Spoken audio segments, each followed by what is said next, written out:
여러분, 혹시 이 기가 막힌 사실을 알고 계십니까? 전 세계에서 원유를 가장 많이 생산하는 나라가 어디인지 말입니다. 네, 맞습니다. 바로 미국입니다. 하루에 무려 1,300만 배럴이 넘는 기름을 땅속에서 뿜어내고 있습니다. 감이 잘 안 오시나요? 1,300만 배럴이면 대형 유조선 6척을 매일매일 가득 채우고도 남는 엄청난 양입니다. 그런데 여기서 진짜 소름 돋는 사실이 하나 더 있습니다. 전 세계에서 원유를 가장 많이 수입하는 나라는 어디일까요? 놀랍게도 그것 역시 미국입니다. 세계 1등 산유국이면서 동시에 수입도 세계 1등급으로 하고 있다는 이 말도 안 되는 역설. 도대체 미국은 왜 땅속에 기름이 넘쳐나는데도 굳이 비싼 돈을 들여 남의 나라 기름을 수입하는 걸까요? 이건 마치 금광을 가진 부자가 옆집에 가서 비싼 이자를 주고 은을 빌려오는 꼴 아닙니까? 지금 이 순간에도 지구 반대편 중동에서는 이스라엘과 이란이 미사일을 주고받으며 일촉즉발의 위기가 계속되고 있습니다. 호르무즈 해협이 봉쇄되느냐 마느냐에 따라 국제 유가가 배럴당 200달러를 돌파할 거라는 흉흉한 소문이 돌고 있지요. 환율은 1,400원대를 넘나들며 우리네 서민들의 숨통을 조여오고 있습니다. 이런 긴박한 상황 속에서 미국의 이 기묘한 행동은 단순한 경제 현상을 넘어 우리 집 가계부와 직결되는 아주 무서운 경고장입니다. 기름값이 조금만 꿈동해도 당장 내일 장바구니 물가가 들썩입니다. 20대, 30대 청년들은 주유비가 무서워 차를 팔아야 하나 고민하고 60대 이상의 어르신들은 난방비 고지서를 보며 가슴을 쓸어내립니다. 그런데 정작 세계의 경찰이라는 미국은 자기네 앞마당에 기름을 쌓아두고도 중동이나 캐나다에 기름에 목을 매고 있습니다. 이것이 과연 실수일까요? 아니면 우리가 모르는 거대한 자본주의의 설계일까요? 똑똑히 들으셔야 합니다. 미국이 자기네 기름을 다 쓰지 않고 남의 기름을 사오는 이유는 단순히 양이 부족해서가 아닙니다. 그 안에는 수십조 원 단위의 정유공장 설비 문제와 100년 전부터 이어진 귀괴한 법률, 그리고 전 세계 돈의 흐름을 지배하려는 자본가들의 치밀한 계산이 숨어 있습니다. 통계적으로 보면 미국은 하루 생산량의 절반에 가까운 600만 배럴 이상을 매일 수입하고 있습니다. 아니, 자기 집에 쌀이 가득한데 왜 굳이 옆집에 가서 비싼 이자를 주고 쌀을 빌려오는 걸까요?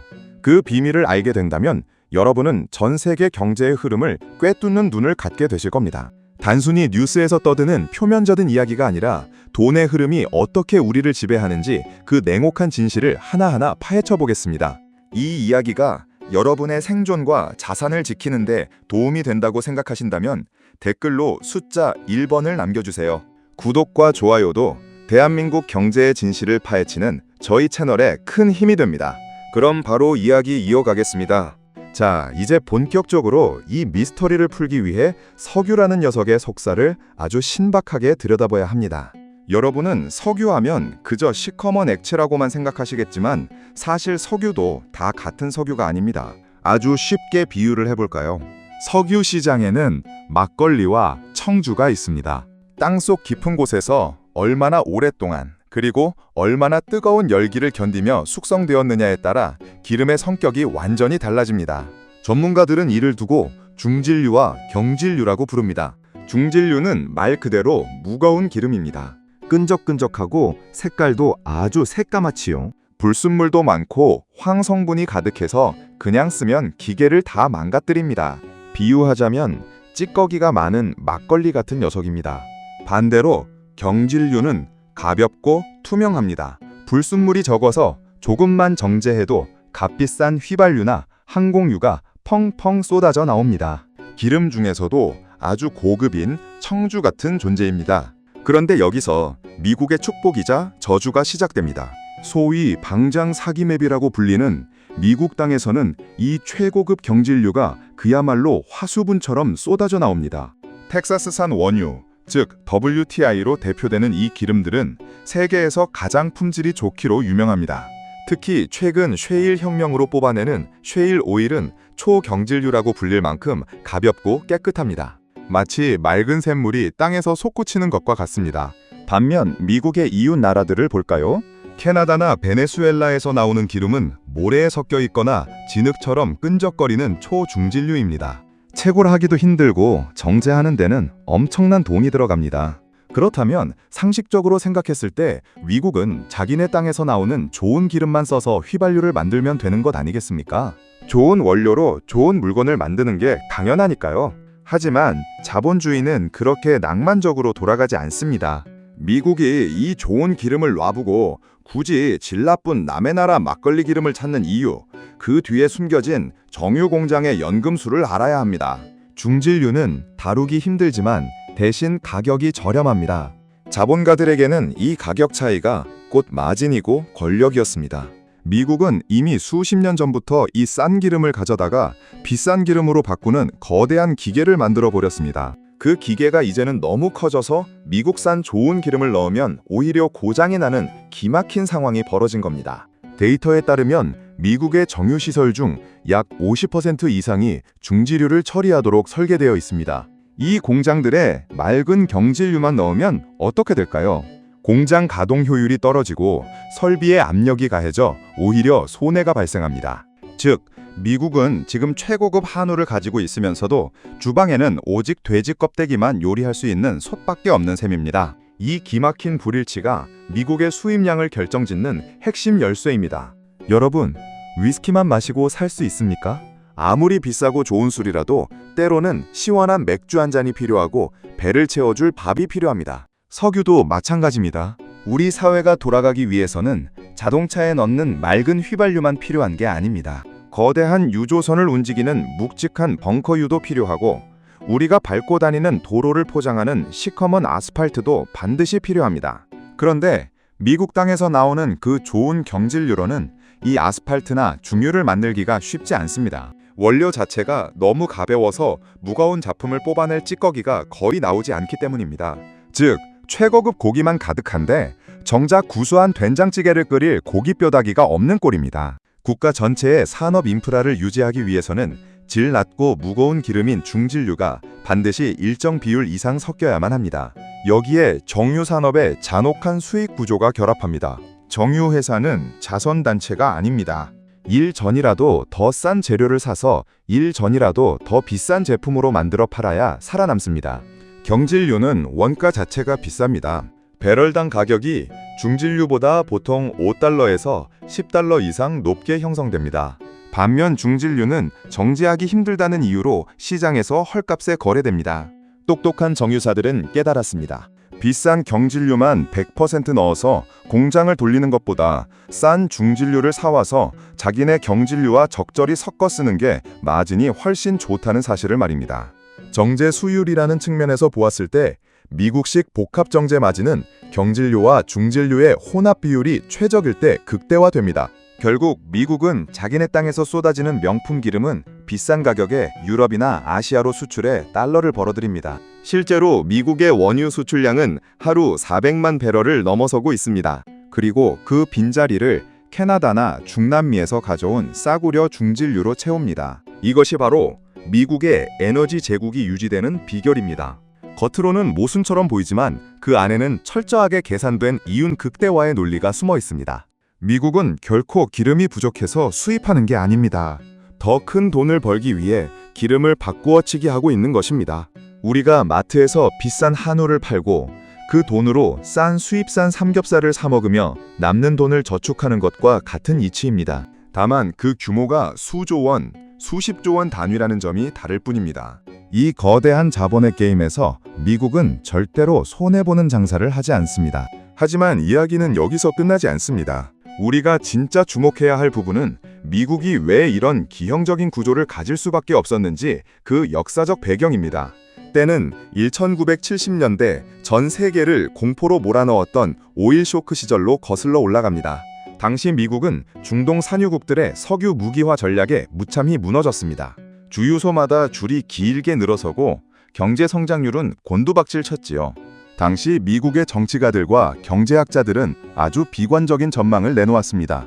미국의 땅 밑에는 이제 기름이 다 떨어졌다는 피크 오일 이론이 지배적이었습니다.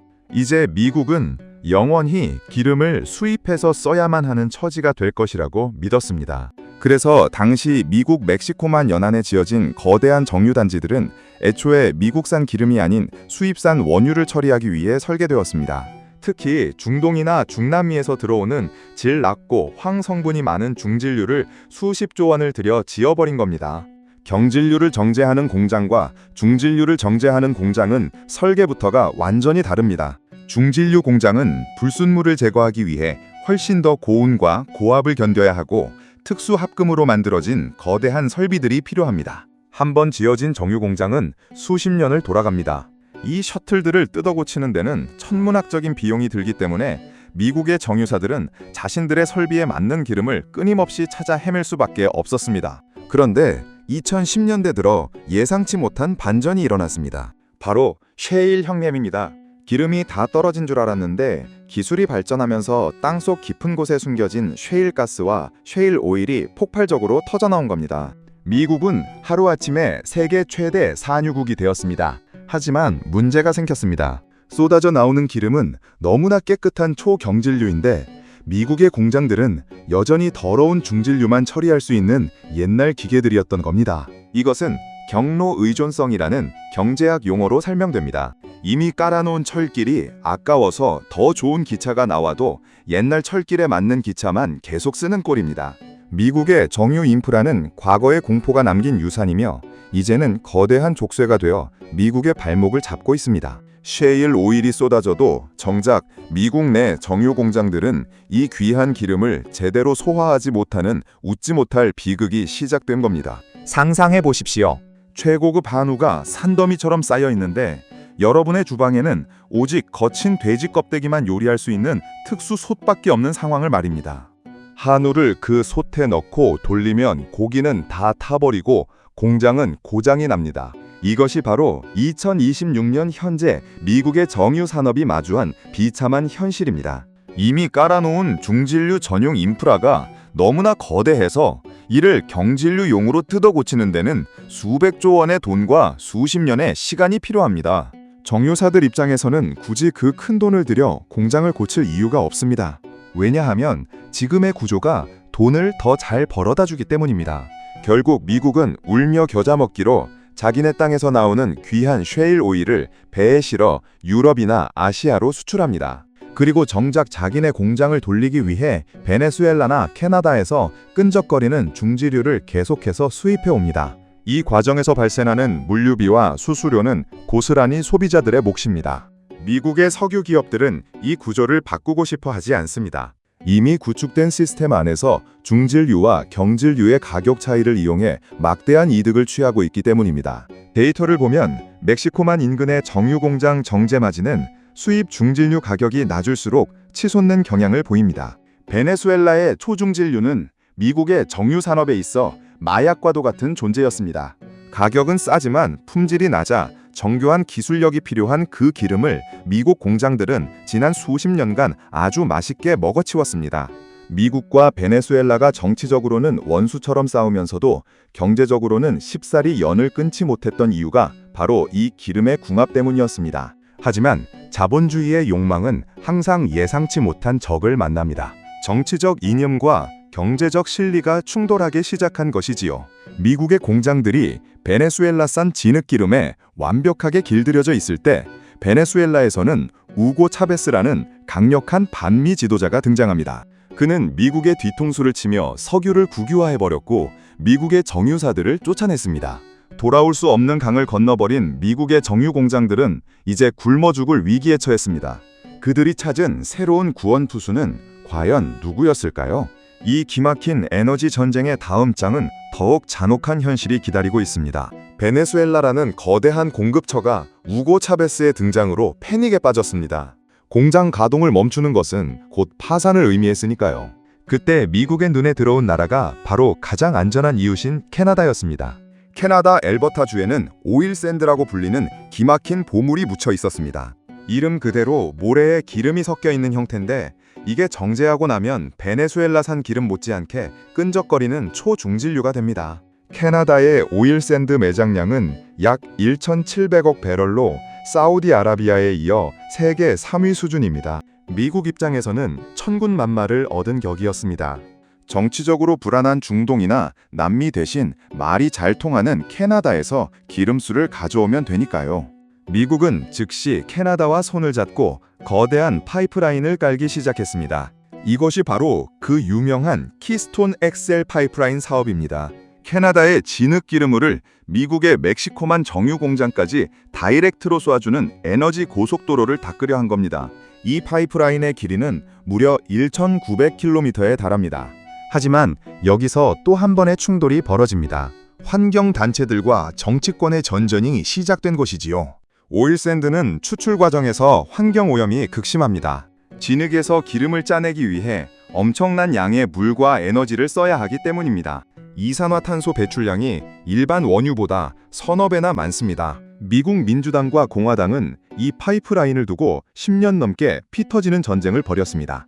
오바마 정부는 거부권을 행사했고 트럼프 정부는 다시 승인했으며 바이든 정부는 들어서자마자 다시 취소해버렸습니다. 정치적 갈등 때문에 이 거대한 고속도로가 막혀버린 겁니다. 결국 파이프라인이 막히니 기름을 기차나 트럭으로 옮겨야 하는데 이건 비용이 몇 배로 듭니다. 미국의 정유사들은 이 비싼 물류비를 감당하면서도 캐나다 기름을 사오고 있습니다. 이미 지어놓은 수십조 원짜리 공장을 놀릴 수는 없기 때문입니다.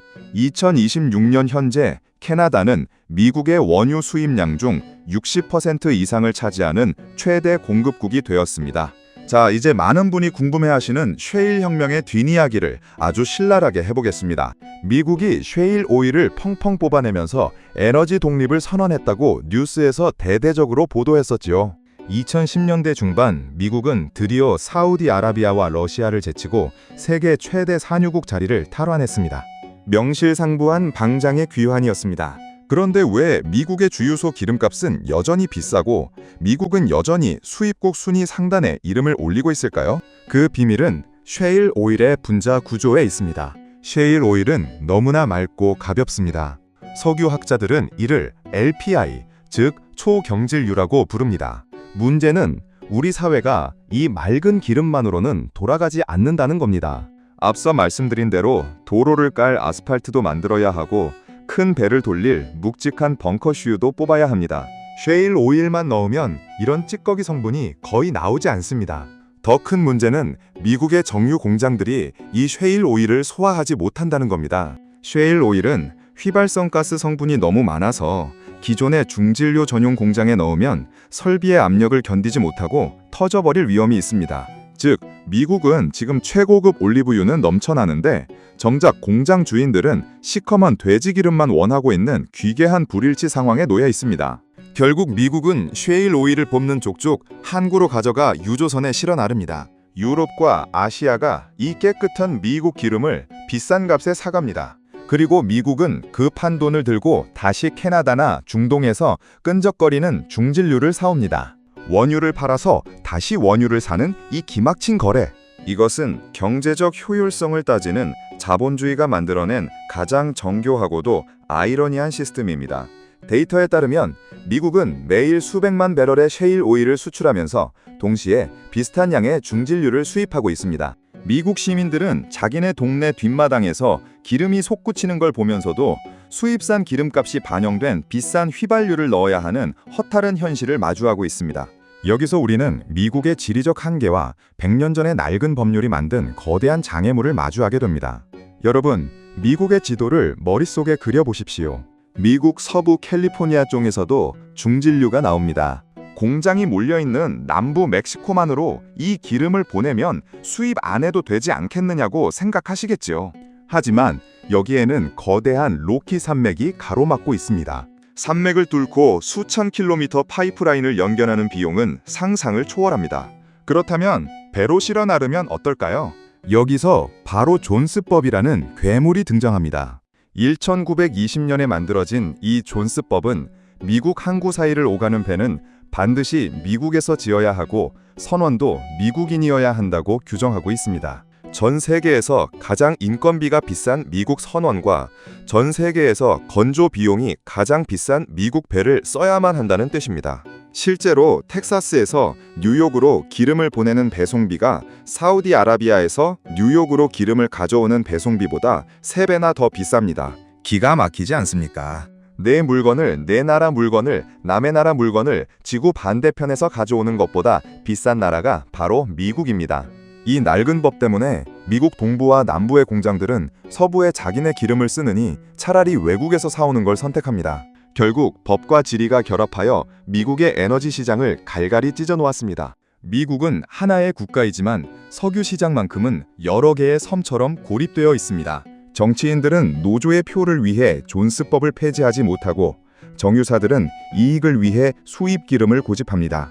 그 사이에서 발생하는 모든 물류의 비효율은 고스란히 글로벌 유가에 반영되어 우리네 가계부까지 흔들어 놓고 있습니다. 2026년 현재도 미국은 100년 전 마부들의 논리에 갇혀 기름을 수입하고 수출하는 폭주를 멈추지 못하고 있습니다. 이제 대한민국의 관점에서 이 상황을 냉정하게 분석해 봐야 합니다. 미국의 이런 기형적인 구조가 우리에게는 어떤 영향을 미칠까요? 첫째로 미국이 깨끗한 경질유를 대량으로 수출하기 시작하면서 전 세계 휘발유 가격의 하향 안정화에는 큰 도움이 되었습니다. 하지만 미국이 여전히 중동과 남미에서 중진류를 빨아들이고 있기 때문에 중진류 가격은 고공행진을 이어가고 있습니다. 이는 곧 경유와 벙커유의 가격 상승으로 이어집니다.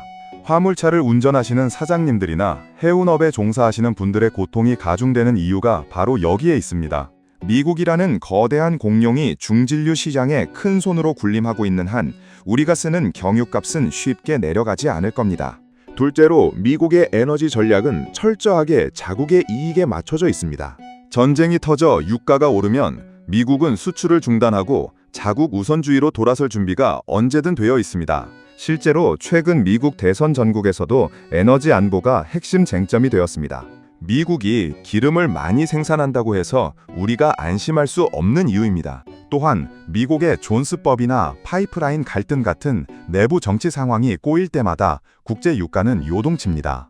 결국 우리는 미국의 모순된 행동을 보며 한 가지 진실을 깨달아야 합니다. 자원은 그 자체로 힘이 아니라 그 자원을 다루는 인프라와 법률이 진짜 권력이라는 사실을 말입니다. 미국은 자국 내 복잡한 사정 때문에 셰일 혁명이라는 축복을 받고도 그 혜택을 온전히 누리지 못하고 있습니다. 반면 우리나라는 기름 한 방울 안 나지만 전 세계에서 가장 고도화된 정유 설비를 갖추어 미국의 부족한 부분을 채워주고 돈을 벌고 있습니다. 미국의 모순은 역설적이게도 한국 정유 산업의 기회가 되고 있습니다. 우리는 미국의 바보 같은 법률과 지리적 한계 사이에서 발생하는 틈새 시장을 공략하며 살아남아야 합니다. 결론을 맺겠습니다. 기름이 많아도 기름을 수입하는 미국. 그것은 결코 실수가 아닙니다. 과거의 인프라 투자와 현재의 자본주의 논리, 그리고 낡은 규제가 뒤엉켜 만들어낸 멈출 수 없는 폭주 기관차의 모습입니다. 미국은 전 세계에서 가장 많은 기름을 팔면서도 정작 자기네 공장을 돌리기 위해 세계 9급으로 구걸하며 수입까지 하는 유일무이한 나라입니다. 2020년 현재 이 에너지 전쟁터에서 살아남기 위해 우리는 두 가지를 기억해야 합니다. 첫째, 단순히 육아 뉴스만 보지 마십시오. 중진류와 경진류의 가격 차이, 즉 정제 마진이 어떻게 변하는지를 보아야 진짜 돈의 흐름이 보입니다. 미국의 정유 공장들이 중진류를 얼마나 싸게 사오느냐에 따라 우리의 기름값이 결정된다는 사실을 잊지 마십시오. 둘째, 미국의 존스법이나 파이프라인 이슈 같은 내부 정치 상황을 주시하십시오. 미국의 비효율은 곧 우리의 비용으로 전가됩니다. 2026년은 그 어느 때보다 불확실성이 큰 해입니다. 미국과 중동의 갈등이 깊어질수록 미국의 이 모순된 구조는 전 세계 경제의 아킬레스건이 될 것입니다. 오늘 전해드린 이 긴박한 에너지 흑막 이야기가 여러분의 자산과 노후를 지키는 강력한 무기가 되길 바랍니다. 세상을 읽는 통찰력이 곧 여러분의 생존입니다. 오늘 이야기 어떻게 보셨습니까? 미국의 이 황당한 모순에 대해 여러분은 어떤 생각을 가지고 계신가요? 셰일 혁명이 우리에게 축복이 될지 아니면 미국의 이기주의의 희생양이 될지 여러분의 소중한 의견과 다짐을 댓글로 남겨주시면 다음 영상에서 함께 나누겠습니다. 여러분의 댓글 하나하나가 대한민국 경제를 지키는 큰 힘이 됩니다. 구독과 좋아요는 더 깊은 진실을 파헤치는 저희 채널의 큰 격려가 됩니다. 긴 시간 시청해주셔서 진심으로 감사합니다. 여러분의 건승을 빕니다.